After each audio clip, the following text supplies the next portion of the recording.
손영 공동문제지에 참여해 주신 분께 너무나 감사드리고 4월 30일 날 저희들이 장로 안수를 위한 우리 손님들이 많이 오시기 때문에 총수합니다. 우리 행성동들이 특별히 좀 많이 나무가 너무 위험해서 아이들이 혹시 다칠까 박혀있는 그 나무를 좀 잘라야 될 것 같아요.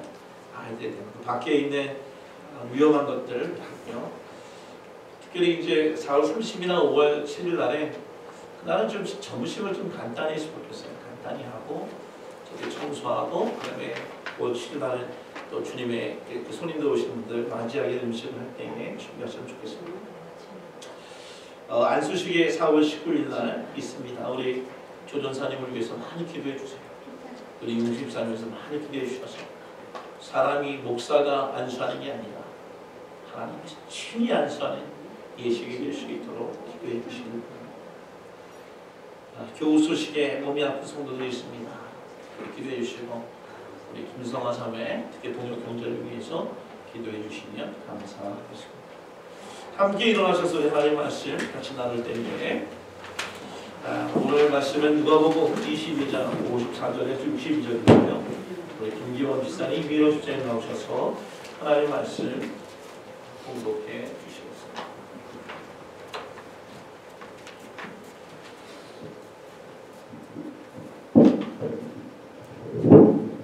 공독해 주실 때에 사람의 소리가 아니라 하나님의 음성으로 듣는 시간 되기를 원합니다. 예수를 잡아 끌고 대제사장의 집으로 들어갈 때 베드로가 멀찍이 따라가니라. 사람들이 뜰 가운데 불을 피우고 함께 앉았는지라 베드로도 그 가운데 앉았더라. 한 여종이 베드로의 불빛을 향하여 앉은 것을 보고 주목하여 이르되 이 사람도 그와 함께 있었느니라 하니 베드로가 부인하여 이르되 이 여자여 내가 그를 알지 못하노라 하더라. 조금 후에 다른 사람이 보고 이르되 너도 그 도당이라 하거늘 베드로가 이르되 이 사람아 나는 아니로다 하더라.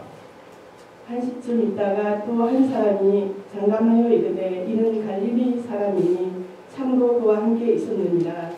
베드로가 이르되 이 사람아 나는 내가 하는 말을 알지 못하노라고 아직 말하고 있을 때에 닭이 꼭 울더라. 주께서 돌이켜 베드로에게 보시니 베드로가 주의 말씀 곧 오늘 닭 울기 전에 내가 3번 나를 부인하리라 하심이 생각나서 같이 읽죠. 밖에 나가서 심히 공경하니라. 아멘. 서로 우리 축복합니다. 하늘 복 많이 받으세요. 축복합니다. 하늘 복 많이 받으세요.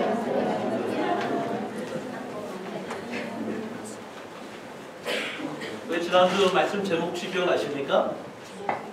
지난주 말씀 제목은 세상의 눈으로 보면 모순이지만 예수의 눈으로 보면 역설이다. 우리 한번 리뷰해 봅시다. 크리스천은 논리를 넘어서 어디로 살아가야 되죠? 진리로. 예, 진리로. 정은 주사님 살아나시는 것 같아요. 할렐루야. 세상으로 보면 모순인데 예수를 보면 이게 뭡니까? 역설이에요. 역설적인 겁니다. 모순을 역설로 바꿀 수 있는 힘은 뭘까요? 뭐 이제 막 나와요. 오늘 답을 아시는 분이 있을 것 같아요. 자, 유관영 집사님, 모순을 역설로 바꿀 수 있는 힘이 뭐예요? 아니 이건 못 가겠는데. 우리에게 보여주신 장로님 뭐라고요? 십자가. 이 장로님 어떻게 선물을 주고 말이야. 예, 장로님에게 이제 고등학교 후배가 때가 잘 보여요. 그러면 어떻게 없어졌나요? 자, 계산을 더 봅시다. 십자가죠. 논리를 넘어진 사람들이 이렇게 사는 거죠. 두 단어 뭐라 그래? 뭐죠? 비포핸드인데 다시 읽을 때 오려 그러더라고요. Do not worry 그랬더니 be happy. 그래서 믿음이 참 좋다. Anyway, 미리 걱정하지 않으니까. 미리 걱정하지 않으니까. 지난주 여러분 미리 걱정하지 않고 사는 줄 믿습니다. 아멘이 별로 없나요? 막 만들어 사세요. 그 사람 어떻게 삽니까? Stand firm. 예, 흔들리지 않는 거예요. 그래서 우리는 말씀의 야고보서 1장 2절 4절을 말씀 한번 외워봅시다.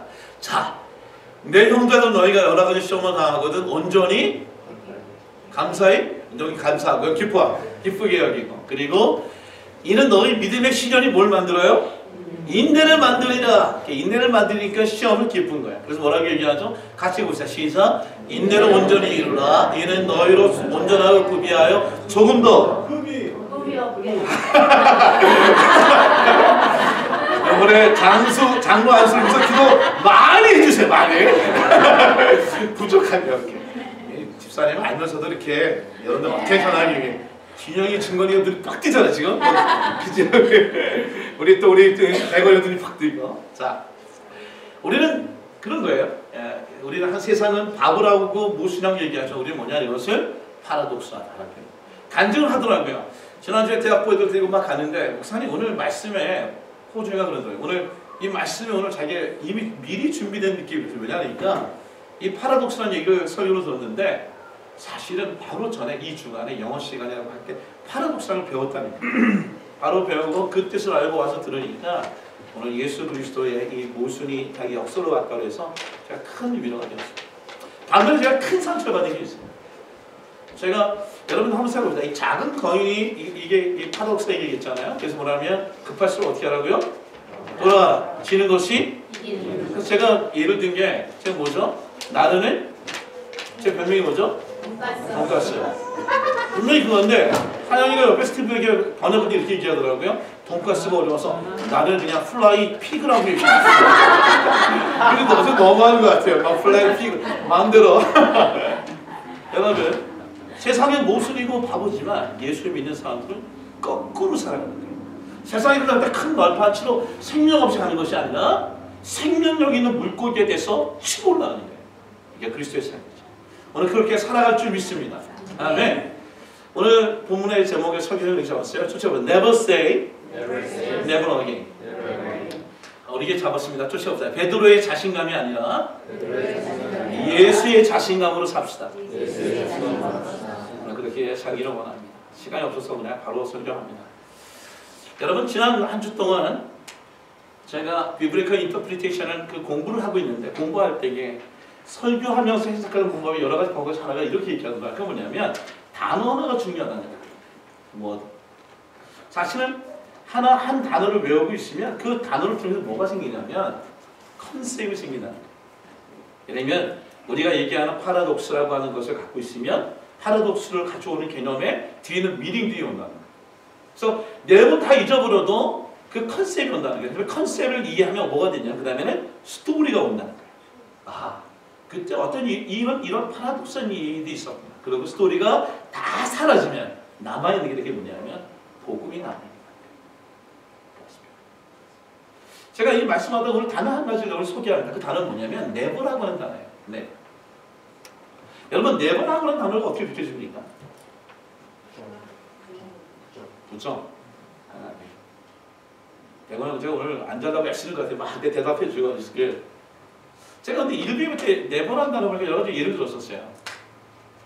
내가 자녀에게는 내 딸을 줄 수가 없네. never 단어 쓰는데 저는 제가 옛날에 이렇게 결혼했던 상황을 보면서 참 좋은 게 결혼할 때 그런 상황이 갑자기 옆에 있는 김지영 선생님 고개를 꾹 떠들었어요. 뭔가 좀 어려운 일이 있는데 never 거기에 쓰게. 근데 사실 그런 의미가 아니라 never 보면 우리는 never라는 단어를 많이 쓰면서도 사실 never 한 것을 지키지 못해 자주한 경우가 되게 많이 있습니다. 실은 자녀에게 내가 다시는 너에게 노하지 않게 하겠다. 성경의 말씀대로. 아내에게 내가 당신에게 실망을 주지 않겠다. 성도들에게 여러분들에게 다시 한번 여러분들에게 실망을 주지 않겠다. 이런 얘기들을 우리 참 많이 합니다. 근데 사실 이 never라는 단어를 참 지키기가 어려운 것 같아요. 저희가 지난 한 4년간의 고난 가운데 얻어진 것이 있다는 게 뭐냐면 한 가지 내 마음속에 뭐가 박혔냐면 제가 never라는 단어를 잘 쓰고 있지 않다는 거예요.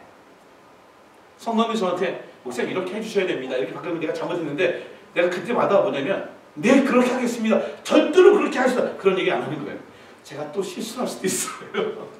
그러면 저를 좀 다시 또 봐주세요. 제가 노력하겠습니다. 얘기를 합니다. 생각해보세요. 오늘 성경 본문에 보면 이 never라는 단어를 썼던 인물이 누구냐면 베드로예요. 베드로 뭐냐면 이런 얘기합니다. 내가 누구도 모든 사람이 주를 떠나도 나는 결단코 주님을 떠나지 않겠습니다라고 얘기합니다. 그러니까 이 네버는 뭐냐면 강한 어떤 자신감을 드러낼 수 있는 하나님의 모습이에요. 근데 이 강한 부정 때문에 어떤 일이 생깁니까? 사실은 베드로에게 씻을 수 없는, 3번을 부인하면서 절망 가운데 놓여 있는 걸 보게 돼요. 그래서 이런 생각이 들어요. 베드로가 그럴까요? 지금 내가 다시는 죄를 짓지 않겠습니다. 다시는 이와 같은 일에 유혹에 빠지지 않겠습니다. 내가 다시는 아내에게, 다시는 자녀들에게, 성도들에게, 나 자신에게 주님 앞에 이렇게 살지 않겠습니다. 그런 얘기들이 얼마나 무너지며 사는 줄 모릅니다. 근데 생각해봤어요. 이 4번 누가 쓰시는 단어입니다. 이건 하나님이 우리에게 주시는 단어인데 이렇게 말씀하십니다. 내가 너를 결단코 버리지 않겠다.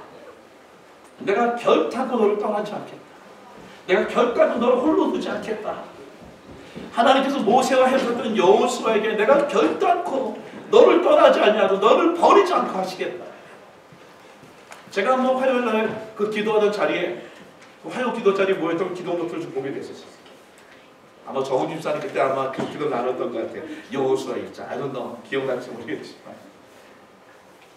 하나님은 결코란 말 쓰신다는 우리에게 실망을 주신 분이 없어요. 하나님의 창조주 하나님이 피조물을 쓸 때 있는 단어가 결코 그렇지 않겠다는 거예요. 여러분, 제가 설교를 그렇게 생각하고 싶어요. 이렇게 하고 싶어요. 제가 수요일날 말씀을 준비하다가 미국에 있는 청년들에게 친구했던 얘기 있어요. 난 베드로처럼 우리 교인들이 오늘 이제부터 내 스스로 있는 확신 가운데 결코는 단어를 쓰지 않게끔 하고 싶다. 그래서 나는 영어로 이렇게 썼어요. Say, never say never. 다시는 우리 결단코란 말을 쓰지 맙시다. 문법적으로 맞는 얘기를 했더니 미국에 웃더라고요. 너 의도가 뭐냐고. 이제는 결단코란 말을 쓰지 않기로 하자 했더니 이건 미국의 수고라요. 쓰지 않겠다는 게 뭐냐면 이 뜻이 뭐냐면 never say die. 이 뜻이 뭐냐면 never give up. 그래서 이게 뭐냐면 난 할 수 있다 이거잖아요. 그게 재밌었어요. 그러니까 네가 문자적으로 볼 때는 뭐라고 얘기하냐면 내가 never라는 말을 사용하지 않겠어 라고는 말이지만 또는 뭐냐면 강하게 할 수 있다. 넌 할 수 있어. 결론적으로 보면 이런 거예요. 내 안에 내가 뭔가 내 확신을 갖고 자신을 갖고 얘기한다면 그거는 할 수 없는 일이에요. 근데 내가 할 수 없다라고 했을 때 성령님이 내게 오시면 나는 모든 걸 할 수 있습니다. 내게 능력 주신 자에서 할 수 있습니다. 같은 단어지만 문구지만 어느 쪽에는 내가 하겠다고 할 순간은 그건 내려놓으라고 하시는 게 하나님의 어떤 사인이라면 내가 할 수 없다는 그 순간에 누가 되면 나는 할 수 없다라고 하는 것을 주는 거예요. 여러분, 저는 이렇게 얘기하고 싶어요. 지난 4년 동안 내게 가장 줬던 단어가 이런 것이죠. 하나 뭐냐면 자신감이라는 단어고 또 하나는 자존감이라는 단어인 것 같아요. 자신감은 내게부터 오는 내 강한 긍정의 모습이었다면 자존감은 이렇게 중요하게 항상 연습할 때는 말을 하지 않고 be continue로 딱딱 끊어버리는 거예요. 사실 이 부분을 좀 듣고 싶으면 제게 자신감을 갖고 살아올 때 무너졌지만 하나님의 자존감을 줬을 때 일어났던 부분이 있어요. 이 부분을 우리가 안전한 자매에게 제가 부탁해서 한 5분 정도 이 부분을 얘기하고 말씀을 기소 연기하도록 합니다. 자, 벽돌같이 나가면 좋겠어요.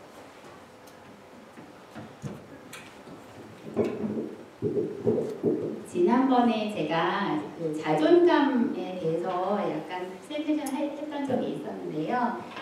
말씀드렸듯이 자존감은 그 하나님께서 내 자신을 귀하게 만드셨고 그렇기 때문에 내 자신이 나를 존귀하게 여기는 그 마음입니다. 그런데 이 사람들이 이제 자존감이 이제 높은 거는 환경에 구애받지 않고 내가 내 자신을 귀하게 여기는 마음이기 때문에 그릇이 크고요. 다른 사람이 어떻게 말을 해도 별로 이제 빈정상하지가 않아요. 그래서 자존감이 높은 사람은 좀 이렇게 많은 거를 수용하는 그런 캐릭터라고 이렇게 보시면 되고요. 자존심이라고 하는 거, 그러니까 자존감은 self-esteem이라고 하고 자존심은 self-respect라고 하는데 마찬가지로 자기를 존중하는 마음은 똑같은데 자존심은 다른 사람과 항상 비교를 하면서 자기 자신을 보는 겁니다. 그래서 나에 대해서 생각하는 마음은 맞는데 비교하는 마음이 들어가면 자존심이 되는 거예요. 그래서 자존심은 항상 상하기 마련입니다. 비교를 하면 내가 다치는 거예요. 그래서 자존심을 세우지 말고 자존감을 항상 생각하면서 내가 하나님으로부터 귀하게 만들어진 마스터피스다 이렇게 생각하고 살아가는 게 중요하고요. 그 다음에 이제 자신감이라는 말은 나랑 어떤 내가 수행하는 과제가 같이 이제 결부돼가지고 우리가 쓰는 말인데, 나를 알고 내가 해야 되는 과제를 알면 내가 자신감이 있게 되는 거죠. 그런데 이제 그거는 이제 어떤 시점, 내가 어떤 일을 하기 전에 그 일을 봤을 때 자신감이 있을 수가 있고, 그러니까 그 일을 알고 나를 알 때 자신감이 있는 거고요. 그 다음에 이제 다 그 일을 끝내고 나서 내가 잘했다라고 하는 거는 이제 자부심이라고 하죠. 자부심. 내가 그 일을 자신감 있게 했는데 역시 잘했구나라고 했을 때 자부심이 있고, 자신감이 떨어졌었는데 내가 나를 알고 저 일을 좀 어렵게 봤는데 그래도 수행해냈다고 하면 이제 내가 자부심이 생기는 거예요. 그래서 자신감과 자부심은 그 나와 과제, 그 다음에 타이밍, 그게 이제 들어가면 되고요. 그 다음에 이제 자만심이 있어요. 자부심, 우리가 이제 사람으로서 자부심을 가지는데 이제 크리스찬은 자부심에서 더 나아가서 하나님이 나한테 그런 능력을 주셨기 때문에 감사와 영광까지 이제 한 단계 올라가는 거고, 그 다음에 이제 자만심이 있잖아요. 자만심은 시점을 이제 관점을 바꿔서 다른 사람이 나를 봤을 때, 그러니까 난 자만심이 있어 이렇게 말하지 않잖아요. 그러니까 내 자신이나 그 과제를 잘 모르는 거예요. 나는 잘 아는데 저 과제를 몰랐을 때, 그때 이제 되게 쉽게 보고 자만심에 빠질 수 있고요. 또 나를 잘 모르고 저 과제는 아는데 내 능력을 잘 몰랐을 때도 역시 자만심에 빠질 수 있습니다. 그래서 그거는 이제 타인의 관점에서 혹은 내가 나를 타인의 관점으로 봤을 때 어설프게 과제를 알거나 나를 어설프게 알았을 때 자만심이 그러니까 나를 너무 높게 평가하거나 그 과제를 너무 낮게 평가했을 때 자만심이 있다고 말을 하잖아요. 그래서 그거에 이제 반대되는 말은 겸손이라고 할 수 있겠죠. 네, 그게 이제 제가 정리해드리는 겁니다.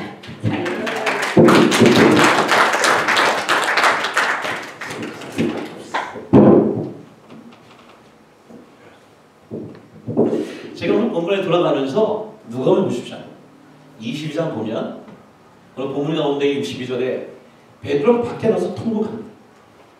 약간 그래서 이 통곡한 이유가 뭐냐면 성경에 보니까 뭐라고 했냐면 내가 3번 예수님을 부인한 것에 대한 생각했다.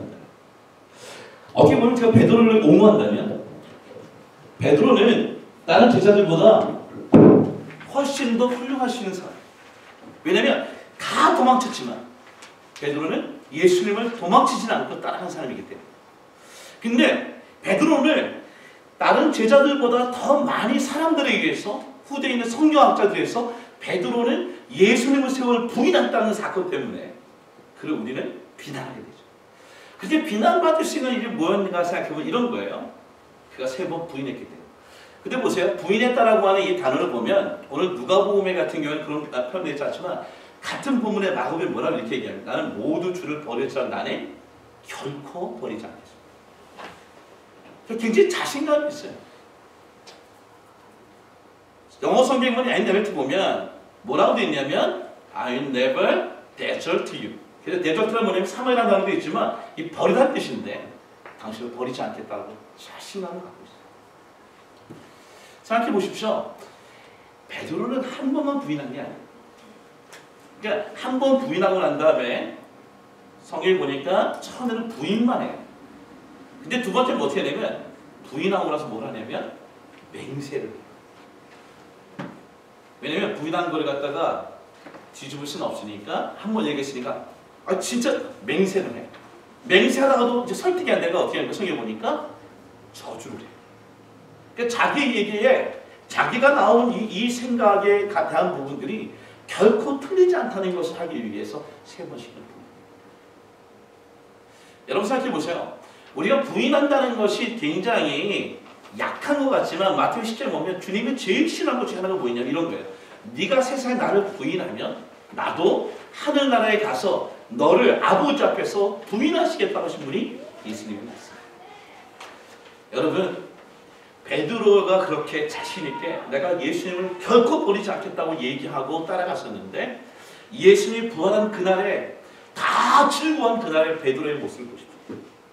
성경은 요번 21장에 보니까 숨어있는 제자들에게 가서 자기의 모습을 보여줘요.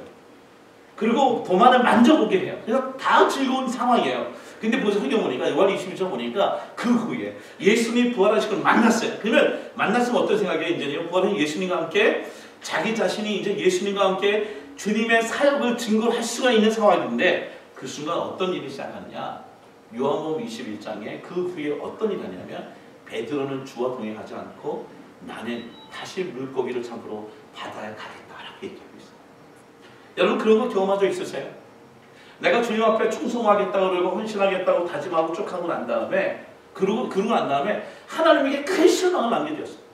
성도들에게 큰 실망을 남겼어요. 그래서 어떤 부분에 가장 즐거운 축제 시간에 어떤 일이 생깁니까? 자기는 그 죄책감에 붙잡혀서 결국 하나님의 그 기쁨을 누리지 못하는 상황. 베드로의 모습이죠. 저는 이것을 뭐라고 얘기했냐면 이런 모든 상황에 대한 부분을 저는 아까 그 자신감을 얘기했었어요. 그러니까 아까 그 자신감과 이 자만심과 보면서 연결되면서 느끼는 게 뭐냐면 제가 잘 이해되지 모르지만 항상 남과의 비교에 의해서 자기를 평가합니다.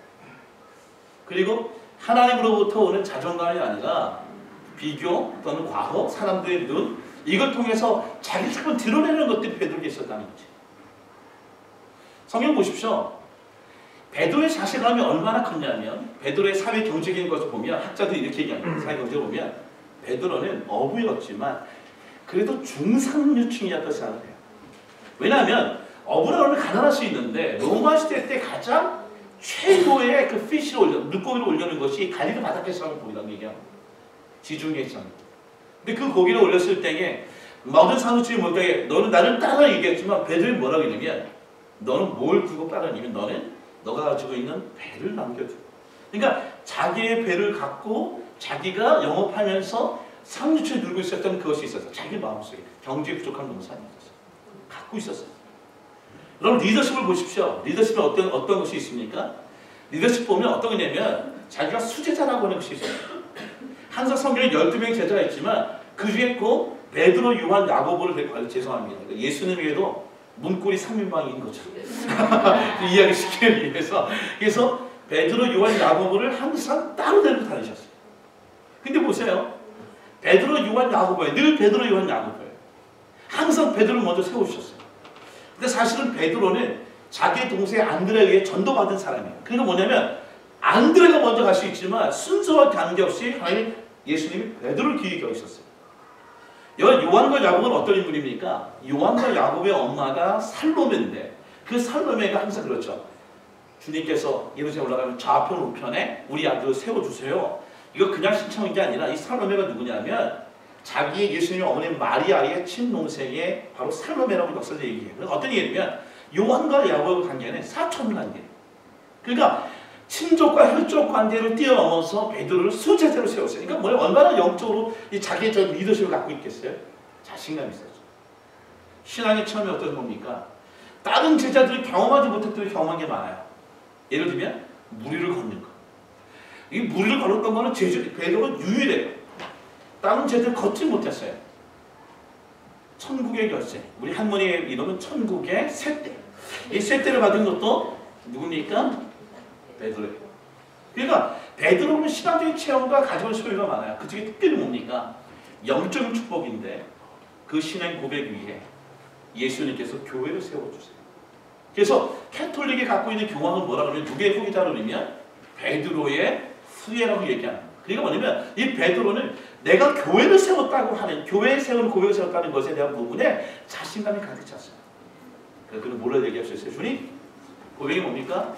내가 주님을 따르겠다는 게 아니에요. 성경에 보니까 모든 주님을 버리자 비교하는 거죠. 다른 제자가 다 요한과 야고보 다 버리자고 나는 결단코 주님을 버리지 않겠습니다. 그 자신감이 무너진 순간이 닭이 3번 울을 때, 그리고 그 울고 나서 이것이 자기에게 하나님께 얘기했던 그 부끄러움, 그 다음에 죄책감, 사탄이 붙잡고 있는 부분 때문에 실패자로 나락되는 모습을 성경에서 본다는 거죠. 여러분, 제가 생각해 그런 것 같아요. 제가 보는 자신감, 제가 지난번에 강의에서 했던 느낌에 은혜 받을 때 이런 부분입니다. 자신감이 뭐냐? 자신감이 있는 사람은 신념이 있어. 근데 하나님이 내게 주신 자존감 가진 사람은 뭐가 있냐? 이 사람에게는 신앙이 있어. 신념은 뭐냐? 조엘 오스틴 목사님이 이렇게 어떤 부분에 좋은 것도 있겠지만 긍정의 힘, 할 수 있습니다. 그래서 하나님 없이도 내 안에 말하는 대로, 생각하는 대로, 움직이는 대로 뭘 할 수 있다고 하는 신념을 갖게 됩니다. 그러니까 그렇게 자신감 때문에 신념이 생겨요. 그래서 어떤 겁니까? 인간적인 고백. 사람이 앞서요. 그러나 자존감은 뭐냐? 하나님 없이는 아무것도 할 수 없다는 신앙 고백을 하게 돼요. 그래서 어떻게 얘기하고 싶으냐? 베드로의 자신감이죠. 그러니까 베드로의 자신감은 우리가 그 자신감을 갖는 순간 철저히 있게 줄 수 있어요. 근데 제가 이 표현이 좀 잘 맞지 않는지 모르지만 사람이 갖고 있는 자신감이 아니라 뭐냐? 하나님, 예수님이 주시는 자신감. 예수님이 오늘 우리에게 주시고자 하는, 그러니까 하나님이 내가 너를 버리지 않겠다, 내가 너를 떠오르지 않겠다, 내가 너와 함께 하겠다는 이 말씀을 갖고 사는 사람에게는 결단코 실패에 갖고 있는 고난을 겪지 않을 수 있다는 거죠. 생각해보면 사도행전 8장 1.8절 대표적인 말이에요. 내 증인이 되리라. 증인이 그냥 되는 게 아니야. 뭐가 들어오면 너희가 성령이 임하시고, 그러니까 예수의 영이 내게 임할 때에 뭐가 됩니까? 내가 증인의 삶을 살 수 있는 거야. 예수의 영이 임할 때 내가 사도로 살 수 있는 거야. 예수의 영이 임할 때 내가 제자로 살 수 있게 되는 것이죠. 여러분, 우리의 자신감으로 살아가지 말고 예수님이 주시는 그 자존감으로, 예수님의 자신감으로 살 때에 사실 이렇게 쉽게 내가 결코 주님 버리지 않겠습니다, 내가 주님의 모든 사람들을 버리지 않고 내가 주님의 길을 포기하지 않겠습니다라는 얘기를 하지 않고, 주님, 나는 아무것도 할 수 없지만 주님이 내게 함께 하시냐, 내가 주님을 함께 가겠다는 고백으로 바뀔 수 있다는 것입니다. 여러분 보십시오. 베드로가 자기 자신감 때문에 이 자신감을 갖고 있는 사람들에게 어떤 폐가 생깁니까? 잘 생각해 보세요. 이런 사람은 기도하지 않습니다. 잘 생각해보세요. 하나님을 구할 게 없는 사람. 내가 모든 걸 다 할 수 있어요. 내게 능력이 있다고 생각하는 사람들을 보면 내 중심이 되면 기도하지 않는 거죠. 오늘 본문에 기도하지 않는 모습의 대표적인 특징이 뭐냐면 20장 54절인데요. 한번 성경 읽어봅시다. 시작. 예수를 잡아 끌고 대상으로 집으로 들어갈 때 베드로가 멀찍이 따라가니라. 잘 보세요. 베드로 어떻게 따라가요? 베드로 예수님을 멀찍이 따라. 가까이 가자. 자, 한번 봅시다. 복습해 봅시다. 기도란 우주를 다스리는 전대 하나님을 뭐하는 것이라고요? 독대하는. 조금 더 어려운 우리 유현영 선생님 감사합니다. 자, 그러면 기도의 5단계가 있어요. 첫 번째 뭐죠? 행설설하는 단계를 뭐라고 그러죠? 예? 빚만 하는 것. 두 번째 뭐죠? 예? 혼자 막 얘기하는 것. 그 뭐라고 그러죠? 우리는 독백하는 것. 독백 단계는 뭐죠? 그 다음에 최현미 쌤이 잊어버리니까 우리가 너무 기쁘네.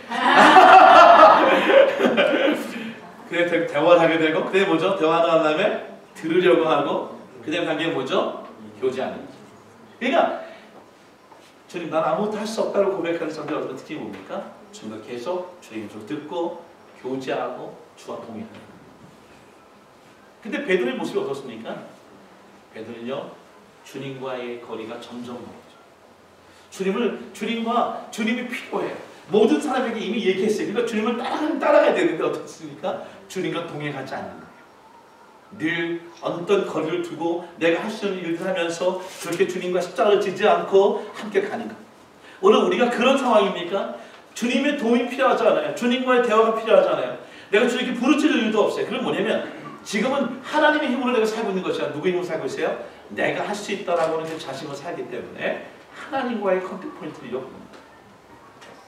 누가복음 22장에 보니까 지적으로 뭐냐면 주님이 겟세마네 동산에 기도할 때 우리는 하나만 생각해요. 아버지 이 잔을 내게 피우시옵소서라고 하나 얘기해요. 실은 이 잔을 내게서 치우라고 기도만 한 게 아니라 뭘 기도했냐면 제자들이 유혹에 빠지지 않도록 기도하셨어요.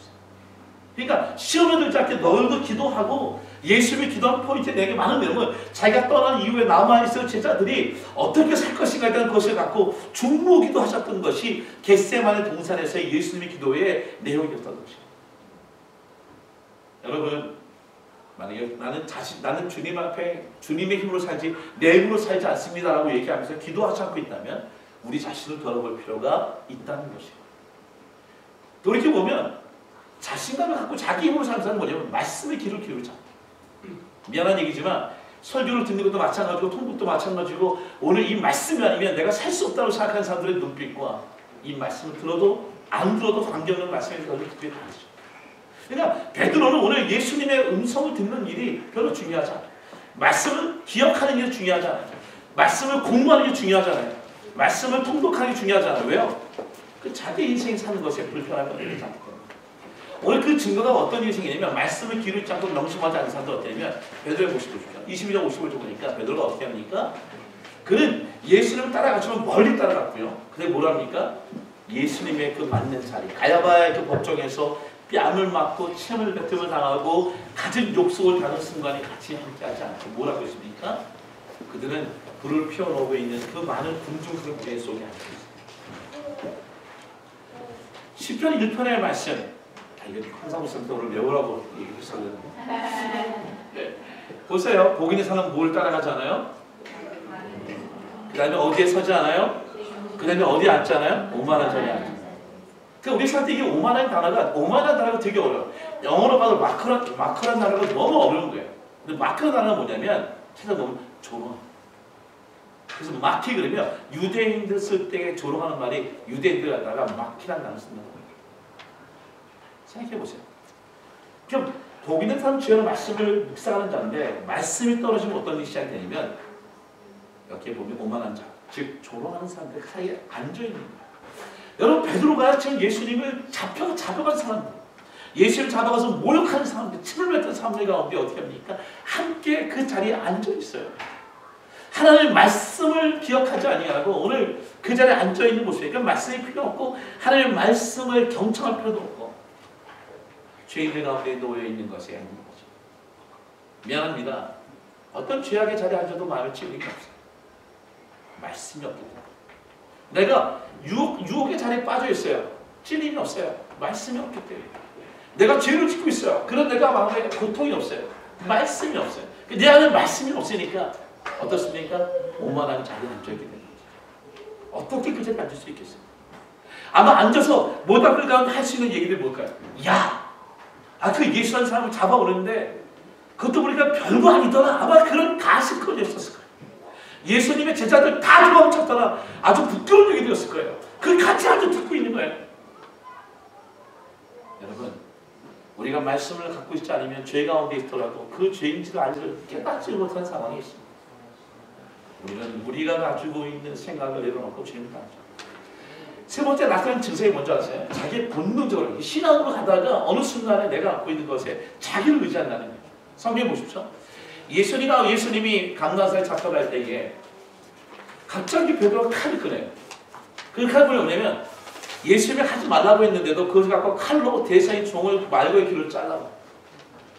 주님 뭐라고 그러죠? 그렇게 하지 말라고 얘기해요. 여러분 잘 생각해 보세요. 평상시는 몰라요. 그러니까 문제가 없고 시험 없으면 모르는데 시험을 당하고 위기가 생기면 문제가 생기면 어떤 얘기냐면 예수님으로 돌아간다는 거예요. 제가 토요일날 장로님과 함께 큐티를 나다가 장로님도 얘기를 저도 이렇게 나눴더니 뭐냐면 장로님이 그런 거예요. 베드로가 예수님을 딴다고 해놓고 위기를 맞으니까 칼을 뽑았다는 거예요. 베드로는 열심당원이었구나요. 항상 로마로부터 독립하기 꿈이었어요. 그래서 칼을 들고 독립을 했던 자신. 예수를 만났어요. 예수를 만나서 예수했다는데 여전히 뭘 갖고 있는 거예요? 가슴에 칼을 품고 있었던 거예요. 장로님의 말대로라면 이거는 전혀 신학적인 근거는 없지만 큐티를 보면 그 그는 예수를 만나서 늘 칼을 품고 있었다. 우리가 칼을 품고 있는 거예요. 저는 이거 괜찮아. 이거 끝나면 좋은데. 근데 조준선이 물어보는 거예요. 목사 장로님, 그 칼이 어떤 종류의 칼이었어요? 베드로는 어부였는데 내가 그랬어요. 회칼. 회칼. 사시미. 우리 예수 따르고 예수 다 포기하고 버렸다고 하는데 어떤 일이냐면 어떤 위기를 만날 때 말씀을 찾지 않고 길을 찾지 뭐냐면 자기 품속에 있었던 칼을 의지하는 거예요. 여러분 우리 누구에게 다 칼이 있어요. 그 칼로 자기만 방어면 좋은데 누구의 귀를 자르고 있어요. 찌르고 있어요. 그리고 그 칼을 의지하며 살고 있는 거예요. 그러니까 어떤 사람이냐? 아직도 자기를 의지하는 사람. 생각해 보십시오. 근데 오늘 반전이 있습니다. 오늘 설교처럼 여기까지 하라고 했어요. 여러분 우리 안에 있는 칼을 다 뽑으십시오. 다 내려놓으세요. 그게 회칼이든 어떤 칼이든 놓고 회칼 오늘 다음 주에 그러면 여러분 그럼 어디가 회칼이 회칼이 아니라 내부예요. 회칼이 많은데 말이고 주님 내가 복음의 말씀으로 가슴에 품게 하여 주옵소서. 내가 기도에 하나님을 품고 주님을 따라가고 이게 오늘 설교 끝이지 않았는데 근데 보십시오. 오늘 반전이 그 뭐냐면 철저하게 자신을 의지했던 베드로의 이 실패를 주님은 어떻게 보셨어요? 왜 주님은 그걸 기록해놓고 마태, 마가, 누가, 요한, 사복음에 다 기록했을까라는 질문이에요. 더 큰 질문이 뭐냐면 이런 거예요. 제가 질문합니다. 여러분 언제 예수님은 베드로가 세 번 부인할 것을 아셨을까요? 언제부터? 처음부터. 근데 왜 안 말리셨을까? 이게 질문이에요. 자 이게 만약에 처음이라면 처음부터 부인할까 하는데 가끔 그런 질문해요. 목사님 제가 이렇게 될 줄 알았어요. 왜 하나님 왜 말리지 않으셨어?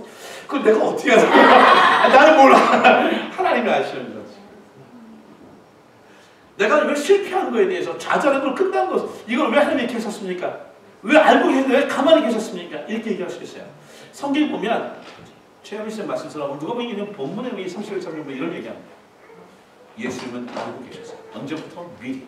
54절 2절에 30절 보니까 베드로가 이미 세 번 부인할 연합성을 알고 계셨어요. 어쩌면 베드로가 품속에 칼도 갖고 알고 계셨을지 몰라요. 기도도 안 하면 알 수 있을지 몰라요. 자기가 자신을 의지하고 지금 목에 힘 빡 주고 수제자는 것 때문에 주님을 따라가다가 예수님이 어려움에 간다 그러니까 비교하기 위해 모두 버릴지라도 나는 주님을 버리지 않겠습니다 라고 얘기했을 거예요. 근데 이걸 뭐라고 얘기했냐? 예수님이 이렇게 얘기합니다. 시몬아 시몬아 두 번 부를 때 항상 간곡하게 얘기해보라. 예루살렘이 일어서는 사탄이 너희를 밀가부르듯 하고 요구하였다. 밀가부른다는 얘기가 우리는 지금 잘 이해를 못하지만 기본적으로는 베드로를 흩으려고 했던 무슨 일이에요. 베드로를 넘어뜨리면 된다는 이 수제자 하나 넘어뜨리면 12제자 예수를 따른 무리들이 한꺼번에 날릴 수 있다는 사탄의 생각이 있을지 몰라요. 그래서 뭐라 그러냐? 베드로를 무너뜨리기 위한 것을 사탄이 요구하였다. 애석하였다. 예수님이 요구하시고 근데 예수님 어떻습니까? 그 요구를 받아주셨습니다. 참 어려운 부분이에요. 아니 예수님이 알고 왜 받아주셨을까 생각할 수 있어요. 근데 이런 장면이 또 있어요. 그 여기 보면 누굽니까? 대표적으로 욥이에요. 하나님이 워낙 욥을 자랑하니까 사탄이 와서 욥이 까닭없이 하나님을 공격했습니까? 부자를 주셨고 10명의 아이를 주셨고 똥똥부리기 때문에 그런 겁니다. 예수님 뭐라고 그러죠? 아니다. 내가 그의 소유물을 다 내가 맡을 테니까 몸 건들지 마라 얘기합니다. 하나님 허락하신 거예요. 어려운 얘기지만 하나님은 이런 시험을 허락하실 때가 있어요. 실패할 것을 허락하실 때가 있어요. 이게 하나님의 주권이기도 하지만 어려운 얘기인데 근데 허락을 왜 하셨는가가 중요해요. 성경의 말씀이에요. 오늘 그거 하기 전에 하나님 얘기하냐면 이 튤립이라는 얘기 뭐냐면 칼빈이 얘기하는 거에 아주 중요한 교리 중에 하나인데 알고 있는 다 있겠지만 시간으로 다 얘기하잖아요. 하나는 우리 인간의 구원을 위해 하나님은 전적으로 우리가 타락했다는 거예요. 우리가 근사의 벌칙으로 우리는 타락한 존재라는 거예요. 그리고 우리는 우리가 자격이 없는데 주님이 무조건 선택해 주셨다는 거예요. 또 하나 뭐냐면 선택해 주셨는데 오늘 우리가 예정된 백성 이건 너무 어렵기 때문에 제가 좀 생각하고요. 근데 뭐냐면 우리가 이 주님의 구원의 은혜를 정할 수 없다는 거예요. 이 은혜가 너무 크기 때문에. 그래서 하나님의 우리가 아무 가치 없지만 하나님의 전적인 은혜를 구원받았다는 거예요. 근데 마지막에 피가 뭐냐? 퓨리가 아이피는 이런 거. 성도의 견인. 영어로 보면 인내라 인내. 그러니까 어떤 거냐면 이 번역을 사실 성도에게 번역했지만 내용 자체가 뭐냐면 우리 인간들이 끊임없이 타락하고 넘어서고 도망치고 그렇게 포기할지라도 하나님은 자기가 택한 백성의 구원에 대해 끝까지 인내하시면서 붙잡아 주신다는 은혜가 있다. 성경 보니까 이런 거예요. 예수님의 자신감이 있어요. 베드로가 실패를 허락하셨어요. 예수님. 왜요? 실패한 사람에게 힘 주시기 위해서. 참 어려운 얘기예요. 이거 쉽게 얘기하면 거예요. 저를 얘기하면 돼요. 제가 교회가 편안했을 때는 옆에 있는 목사님들이 저를 별로 좋아하지 않았어요. 제가 좀 교회에 어려움이 있다 그러니까 목사님 갑자기 어이 뭔 일이 있는데? 좋아하세요? 아니 뭔 일이 있어? 그래 그니까 아무 일도 아니야. 내가 볼 때 지일이 더 힘든데 나한테 뭔 일이 있는데? 그냥 제가 그러죠. 이 내 약한 내가 어려운 거 없었을 때는 내가 어려운 자들을 몰랐어. 교회 어려웠을 때는 내가 10명, 5명을 목회하는 분이 저놈들 왜 저렇게 목회하기 힘들게 하지? 그냥 때려치시죠. 갈 때였어. 근데 뭐냐? 깨닫게 하시는 거 위로하시는 거거든. 또 하나 뭐냐? 베드로가 이 실패를 통해서 어떤 일이냐면 이 하나님 베드로의 또 다른 회복의 성공을 보여주시기 위함. 그래서 어떻게 합니까? 예수님의 자신감을 살아가기 위해서 어떤 거냐? 나는 이제는 나는 내가 결코 뭘 하지 않겠다라고 하는 얘기가 다 포기야. 뭐라는 거예요? 주님의 성령님이 내게 임하시면 예수님이 힘을 주시고 내가 말씀이 내게 임하시면 나는 never say never again. 다시는 내가 못한다는 말을 하지 않겠습니다라고 고백한다는 것입니다. 그러니까 내가 할 수 있다는 개념에서 나는 할 수 없지만 하나님이 하시는 것을 보기 위해 베드로의 모습을 하는 거예요. 그래서 이 한 사람이 넘어졌을 때 회복시키는 일이 그렇게 어려운 일이에요. 근데 보세요. 예수님 어떻게 하셨습니까? 예수님 베드로에게 하신 일이 엄청났어요. 베드로에게 힘을 주신다고 하는 일이 뭐냐면 잘 보세요. 기도하셨어요. 누가복음 22장 보십시오. 중요한 단어예요. 잘 보세요. 한번 읽어보세요. 시작. 너는 우리 기록에 내 형제를 듣게 하라. 뭐 한다고요? 내 형제를 듣게 합니다. 넘어지고 깨진 날에 다시 돌아왔을 때 그 베드로를 통하여 어떻습니까? 많은 형제들이 힘을 얻게 하십니다. 여러분, 우리의 실패와 좌절을 통해 많은 사람들이 힘을 얻을 줄 믿습니다. 이게 참 어려운 얘기예요. 유관현 집사님의 인생이 어떨지 모르지만 그 인생을 통해 많은 사람들이 힘을 얻을 줄 믿습니다. 네. 아멘. 그렇지만 우리 너무 억울하잖아요. 하나님 다 알고 계셨다는데 버려두지 않으시겠다고 말씀하셨는데 해석이 안 되잖아요. 우리가 지금 말할 수 없는 고통이 있는 거 해석이 안 되잖아요. 제가 성화자매를 우리끼리 오픈할 수 있을 것 같아요. 성화자매가 자궁의 임신을 해서 아기를 유산시킵니다. 그 소식을 듣고 그날 와이프가 하루 종일 병원에 같이 있었어요. 조전사님 같이 기도하시고. 참 너무 이 고통을 어떻게 우리가 설명할 수 있겠어요. 한 자매가 떠나서 제가 얘기를 하면 저희 교회에 이제 유산에 대한 설교를 했었는데 신방에서 엉엉 우시는 거예요. 그냥 주체하지 못하시고. 그 본문은 유산과 관계없는 건데 너무 우시더라고요. 우리가 나경자매가 아기를 3번 유산했어요. 그 사람에게는 유산만 나오면 그냥 아픈 거예요. 하나님의 모습이 뭐냐면 제가 믿는 거 뭐냐면 이런 실패, 좌절, 고통, 낭만, 포기 이런 이 단어는 우리 인간이 생각할 수 있는 단어고요. 그 인간의 단어에 뛰어넘는 것이 있어요. 그게 뭐냐면 하나님의 섭리입니다. 그래서 누가복음 22장 보면 하나님께서 베드로를 살리기 위해 세우기 위해 많은 형제를 하기 위해 한 일이 있어요. 그게 뭐냐면 기도하셨다. 또 기도. 아주 원론적인 얘기죠. 근데 기도를 보세요. 굉장히 멋진 얘기였어요. 기도할 때 어떤 기도했는지 아세요? 한번 읽어봅시다. 시작. 내가 너를 위하여 내 믿음이 떨어지지 않기를 기도하였나니. 보세요. 뭘 떨어지지 않게 기도하셨어요? 믿음이 떨어지지 않게. 예수님이 기도할 때 내가 너를 실패하지 않기 위해 기도했단 말 없어요. 좌절하지 않기 위해 기도가 없어요. 뭐냐면 실패 속에서 놀이치 않으니까 너희가 믿음을 잃지 않기 위해서. 네가 좌절이 있을 때 놀이치 않기 위해서 믿음을 잃지 않기 위해 기도했다. 그러니까 실패와 좌절이 있을 수 있는 거야. 이 일이 어떻게 변하느냐? 많은 사람에게 간증이 되고 증거가 되고 힘이 되고 이 말을 들었을 때에 예수님 나도 다시 살려주시고 세워주시고 이끌어주시겠다고 하는 그 희망을 주시기 위해 하나님이 우리의 믿음이 떨어지지 않도록 기도하셨다는 거예요. 여러분 고난 중에 있는 분 있습니까? 여러분 이렇게 기도하세요. 하나님 이 환난과 고난을 내가 이것에 넘어지 않는 믿음을 허락하여 주옵소서. 이게 기도하는 자세랍니다. 성경에 보면 이런 얘기 보면 누가복음 22장에 예수님이 계속 기도하셨어요. 땀이 핏방울대로 기도하셨어요. 무릎을 꿇고 기도하셨어요. 뭘 위해서? 우리의 믿음이 떨어지지 않기 위해 기도하셨기 때문에 우리의 갖고 있는 이 실패가 자랑이 됩니다. 어떻게 보면 우리가 갖고 있는 것이 파라독스한 거예요. 나의 실패를 자랑할 수 있도록 만들어주세요. 부끄러움을 간직할 수 있도록 만들어주세요. 내가 성경 얘기 보세요. 다 성공한 얘기면 재미가 없어요.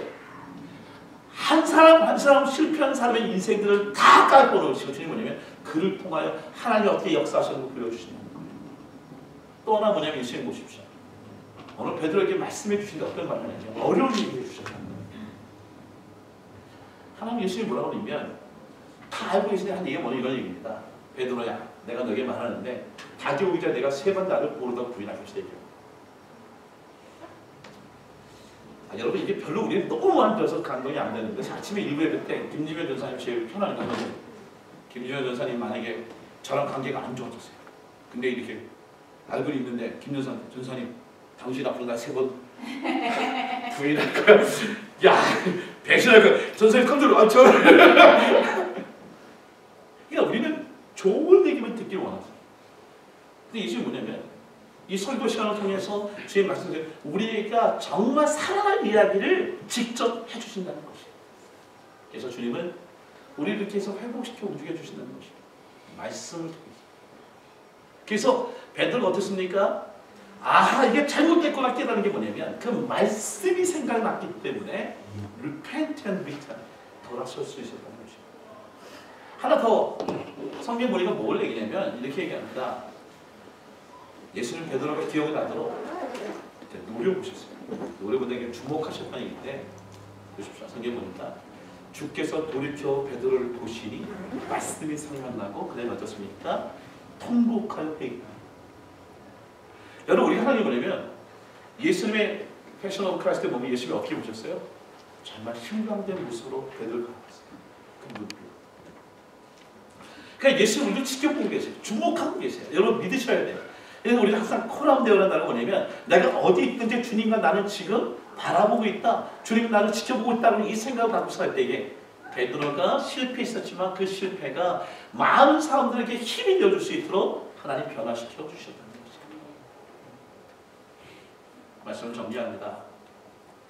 제가 처음에 never say never. 여러분 베드로처럼 우리가 하나님 앞에 내 인간적인 생각으로 나는 다시는 이런 일을 하지 않겠습니다 라고 얘기하지 마십시오. 이게 설교에 모여있었어요. 자기 갖고 자신감을 내려놓으라는 거예요. 근데 또 하나의 뜻이 뭐죠? never say never는 뭐냐면 나는 모든 걸 할 수 있습니다. I can do it. 포기하지 않겠다는 거예요. 전쟁은 뭐죠? 예수님께서 내게 함께하신다. 그래서 이 어떤 모순적인 일들을 이해할 수 있겠어요. 보세요. 사람의 법칙은요. 깨진 사람을 다 모아서 쓰레기를 버립니다. 그래서 거기 보면 실패한 사람, 살인자, 창녀, 가늠한 사람, 교회를 입학한 이런 사람들을 취급할 수 없는 우리와 함께 동행하지 않게 합니다. 그러면서 하나님의 법칙이 어떻습니까? 깨진 사람들을 불러 회복시켜서 다시 하나님이 사용하신다는 거예요. 이게 너무나 다른 거예요. 실패했던 사람, 우리가 베드로를 사용한 하나님이 큰 힘이 되게 만드셨어요. 살인자 모세를 죽였지만 모세를 통해서 하나님의 애굽을 살고 있는 이스라엘을 백성시켰어요. 창녀 라합을 통해서 예수님의 족보의 이름을 올리셨어요. 가늠한 사람 다윗을 통해서 하나님의 갖고 있는 조상이 되게 하셨어요. 교회를 핍박했던 사람을 통해 바울을 통해 교회를 새롭게 세우셨어요. 중요한 것은 오늘 우리가 갖고 있는 부분에 내가 뭘 하겠다는 것은 다른 오직 주 예수 그리스도의 삶을 살겠다는 결심을 갖고 있는 것. 이거 참으로 예수를 만나면 또 다른 만나는 것이에요. 빌립보서 4장 13절 말씀을 외우고 같이 읽읍시다. 같이 읽어서 시작. 내게 능력 주시지 않으셔서 내가 모든 것을 할 수 있습니다. 내가 모든 걸 할 수 있습니다. 뭘 안에서? 내게 능력 주시지 않으셔서 할 수 있는 것이죠. 함께 다 같이 일어납시다. 오늘 찬양